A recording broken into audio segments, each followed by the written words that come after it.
كقصيدة كأخوينته رسول الله صلى الله عليه وسلم عباكي بشانة ويكسر دايا كانيو بيدا عباكي بشانة ويكسر دايا كانيو قصيدة كي بيدا باشا إبراهيم عباكي بيدا كاتبري لا دوال وفاة رسول الله صلى الله عليه وسلم معاوية كري أبو سفيان أيوة أو عبايل يا بكرة 10,000 ديناري أعطوني بيدا نايفروشه على شلون جلو برجي رسول الله صلى الله عليه وسلم فروشه أبنا رسول الله خوشه صلى الله عليه وسلم دوال وفاتك كوفاتك معاوية ب20,000 ديناري أعطون لمن أركان يكره دوال معاوية رضي رحمة الله إليه لبري أكال جمعانا ولكاتي هاتني وفدكانا أو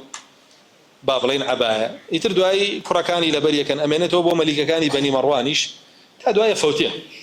وانا سدمي عبد الملك كري مروان يعني سطو أو نصعد دوا رسول الله صلى الله عليه وسلم أي بينن كهمي بالي بيوي و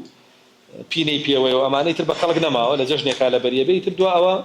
علين ما وهتا هيرشي مغول وسر بغداد هيرشيان كردوتا سر بغداد وبابلين كيوتا دس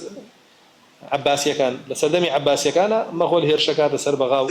أفرميك خزيني مسلمان أنا سوتينو بيت المال وأنا هم طالانا كان أو جبي رسول الله صلى الله عليه وسلم لا يسوتيو نعمني ويعلن لآثار رسول الله صلى الله عليه وسلم هر أوما وجو كاتفوتا